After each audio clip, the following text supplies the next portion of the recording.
¿Cómo estás, Cecilia? ¿Cómo estás? Muy bien. ¿Qué decís? Acá ¿Bien? estamos. Contaba cuotas antes y ahora cuenta propiedades, Sí. ¿no? Como en la vida. Y bueno, la vida. Como dijo la escribana, ¿no? Le cayó todo en 2 Si años algo de le faltaba a este funcionar. país es la escribana. Ahora, te quiero decir una cosa, los estaba escuchando recién. Yo tengo la oficina en el último piso del Congreso, Sí. en el tercer piso. Y hoy abrí la ventana y había francotiradores en el techo. los Nunca veía. antes. Inédito. Ni siquiera lo había visto un 1 de marzo, que Casa Militar se ocupa de la organización del protocolo y demás. Aparte de todo el proceso de militarización, Sí. de vallado. No sé qué pensarán, ¿no? Creo que en definitiva Lo que pasa es que eso, Cecilia, muestra lo alejado que cada están vez de la está más realidad. de la realidad y de la gente, ¿no? Gato, yo hoy miraba el recinto y la verdad que fue un acto de la Libertad Avanza de campaña. No fue un informe del jefe de gabinete para dar el informe general de la Nación y lo típico que se hace cuando viene el jefe de gabinete. Estaban los aplaudidores, estaban los ministros, estaba el presidente, muchos ministros que por primera vez pisaron el Congreso y no contestan ni siquiera a pedidos de informe. Y Adorni yo tenía la sensación que estaba sentado ahí, pero que mentalmente no estaba. La verdad que calamitoso fue, con los papelitos que le llevaban y le traían, los pedidos de cuarto intermedio. No dio ninguna respuesta, pero no solo ninguna respuesta sobre la situación de lo que hay alrededor del escándalo Adorni, sino ninguna respuesta sobre el estado de la Argentina. Claro. Y Eso es lo ellos más preocupante. aplaudían, se victoriaban entre ellos, gritaban Adorni, Adorni, aplaudían a la esposa de Adorni, al otro. Yo sé, mirá si le hubiesen puesto el mismo entusiasmo o un poquito de ese entusiasmo para defender a los jubilados, a los trabajadores, a los médicos, a los docentes. Ahora, además, vos fijate en esto, qué paradoja, porque estaba todo el gobierno ahí. Todo. Hoy hicieron un lockout gubernamental. gestión, nada. nada. Y justamente la gestión, un día de frío y ayer prácticamente, como estaban contando Empezó el Toto, problema con el gas. Empezó con el Yo problema. creo que este hombre no tenía ni idea. No. Y la mayoría de los que estaban ahí no tenían ni idea. Yo lo veía al ministro Lugones, Gato, están cortando el programa Remediar. Sí. Eso es terrible porque no es solo el recorte en la salud, la motosierra en la salud. El derecho a la salud es indiscutible porque es la vida y la muerte.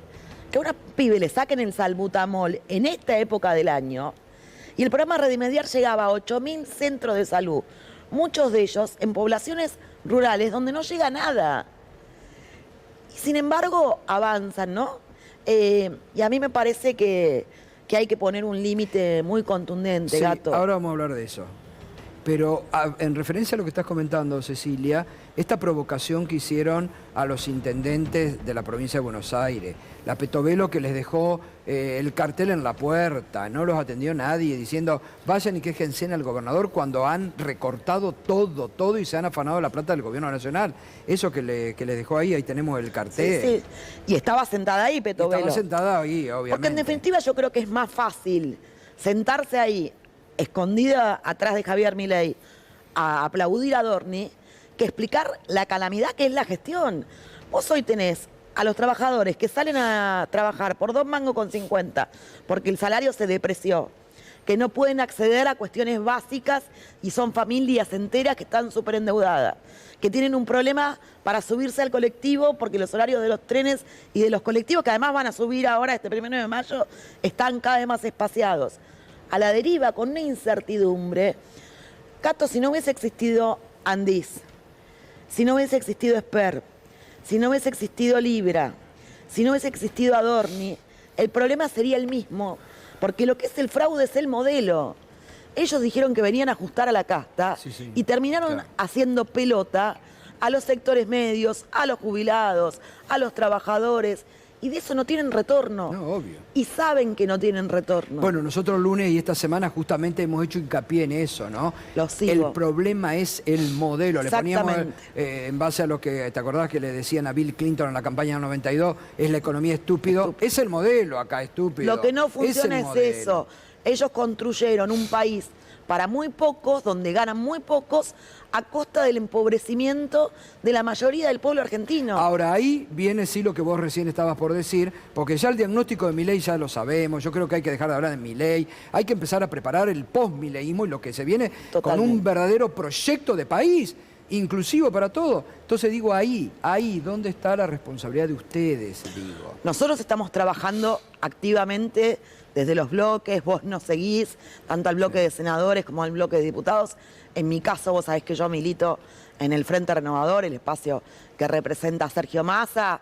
Estamos en articulación con todos los sectores. ¿En qué anda Massa? Porque ayer justamente hicimos acá con Federico González, no sé si lo viste anoche. Lo vi. Lo puso El cuadro, Massa estaban con los cuadros. Lo puso Massa en otras categorías, ¿no? Pero Federico, y algo que yo coincido, digo, Massa debería estar hablando. Massa fue candidato a presidente. Muchas de las cosas que hoy ocurre, Massa se las dijo en la cara en el debate. Y se quedó corto con algunas. El precio de la nafta, el precio del asado, todo eso pasó. Pero no debería Ahora, estar hablando. que no esté Sergio. hablando públicamente, hace 3 años que no es funcionario público. Que no esté hablando públicamente no significa que no esté, en primer lugar, hablando con dirigentes de nuestro espacio político. En los últimos días tuvo reuniones con gobernador, estuvo con Quintela, estuvo con Axel, estuvo con Uñac, estuvo con Máximo, estuvo con representantes de las centrales obreras, porque él cree profundamente que tenemos que empezar a coordinar el accionar de nuestro espacio político en unidad y además de eso trabajar por la ampliación de nuestro espacio político. No construyendo amontonamientos, sino realmente construyendo ideas y proyectos de país. En ese sentido, también recibió a dirigentes del radicalismo del interior del país, dirigentes del radicalismo del interior de las provincias de Buenos Aires y de otras fuerzas políticas. Y conversando, ¿está en construcción? ¿Está en construcción? Está, por lo menos, está habiendo un diálogo, me parece, productivo en estos tiempos. Ahora, también estuvo trabajando y charlando con empresarios pyme, con trabajadores del sector de la salud. Él conoce muy bien lo que está pasando con la tercera edad, con los jubilados. Sí, bueno, es un área gestionó que a él en el ANSES, recibió centros de jubilados. Así que está muy activo en ese camino. Esperemos que en los próximos meses podamos mostrar a la sociedad un proyecto, digamos, no solo en lo que queda de este tiempo para generar límites en el Congreso de la Nación, sino también un proyecto de país que es lo que hace falta. Con otro modelo. Con más humanidad, Claro. con empleo, con crecimiento, con desarrollo. Mañana hay que acompañar a los trabajadores en la marcha. Sí, ahora viene Jorge Sola. El 12 de mayo hay que acompañar a los estudiantes y a toda la comunidad educativa en la marcha. Es importante que la sociedad se organice y vuelva a entender que la comunidad y lo organizado es necesario, Gato. Hay que dar vuelta de página. Sí, total. Volvemos a esto que me interesa, la construcción política. Cuando vos decís ampliar, porque acá, por ejemplo, Leandro hace 2 semanas disparó, dice, no, va a ver. Límite, Villarroel no, bueno, claro. Macri no. Bueno, pero algunos dentro del peronismo dicen que venga Macri, que venga Villarroel. Bueno, Gato, a ver, lo que nosotros por eso yo voy a que lo que no podemos hacer es un rejunte y un amontonamiento. Digamos, eso nos sirve, nos sirvió, tenemos ejemplos de todo tipo, de todo color. Lo que necesitamos es coherencia política y claro. poder llevar adelante un modelo de país con distribución de la riqueza, donde ampliemos los derechos sociales y laborales, digamos, y reconstruyamos todo lo que están haciendo mierda. Perdón la expresión, ¿no? Hay que decir. Bueno, Hay que hablar así. Porque muchos también fueron cómplices en el Congreso de este proceso y de saqueo. Total. Por eso hay que estar muy atentos en qué hacen algunos que se dicen peronistas con la reforma electoral.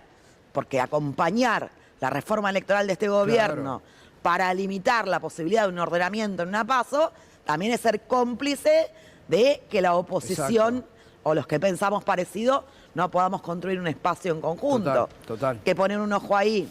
Sí. Cecilia, hace 2 días estuvo acá Leandro Santoro, hablando de política. Justo me llevan a ese, ¿no? Bueno, ya me olvidé del detalle ese. No es un detalle. No es un detalle. Es el amor de mi vida, mi hija. Bueno, perdón. Dijo una frase que llamó bastante la atención porque, como la dijo, el peronismo no necesita un candidato, necesita un vocero económico, alguien que explique, que hable de economía, que hable con el mercado, que hable los empresarios. Parece un razonamiento interesante.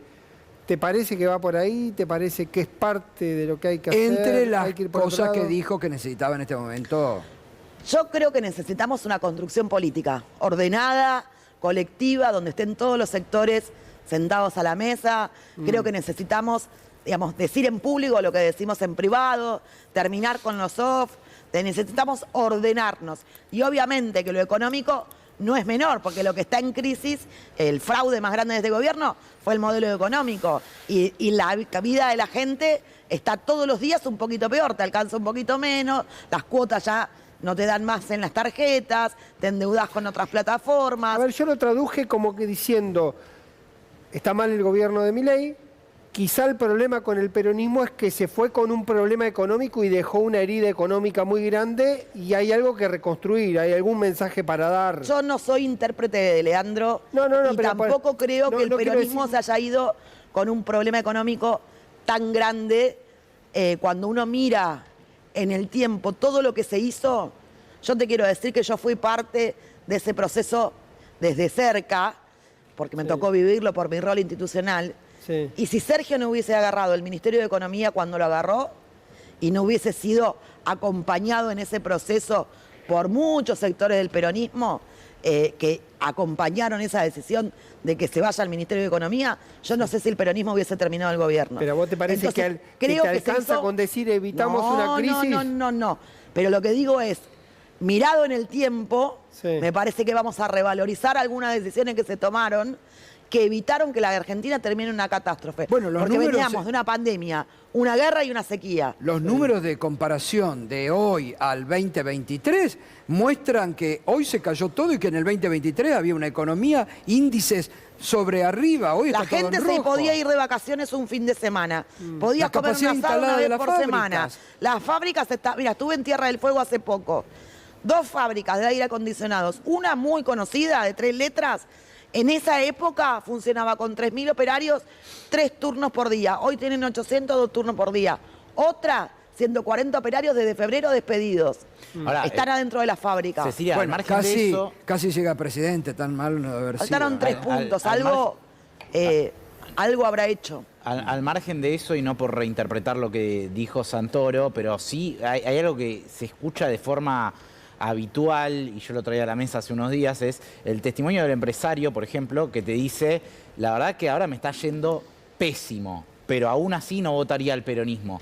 Y es como que da la sensación de que con ese sector alguien de alguna manera tiene que dialogar, porque si no después ganás las elecciones y al otro día tenés una corrida cambiaria y es como que pareciera que falta una interlocución. Con todos ahí. los sectores tenemos que dialogar, con todos los sectores tenemos que construir. Hay un movimiento muy grande en la Argentina, y te lo digo yo, que sabés que no vengo del peronismo, que le ha hecho mucho daño a la historia argentina, que es el antiperonismo. Desde el antiperonismo se construyeron las catástrofes más grandes de la Argentina y los momentos más difíciles de la Argentina. Hablando de eso, Gato, quiero, antes de irme, porque veo que tenés un programa, decir una cosa. Hoy vivimos una escena que yo no quiero que pase desapercibida, porque conozco a los trabajadores parlamentarios del Congreso. Con la violencia, el gesto y la agresividad que el presidente Milei les pasó por al lado y los insultó cuando quisieron preguntar, A los colegas, ya lo mostramos acá cuando me abrimos el quedó programa. acá en la cabeza. Sí. Porque son trabajadores de medios de distintos pensamientos, son trabajadores que van todos los días a poner el cuerpo Sí, y a sí. cubrir las comisiones. Eso, el cierre de prensa, de la sala de prensa de la Casa de Gobierno. Sí.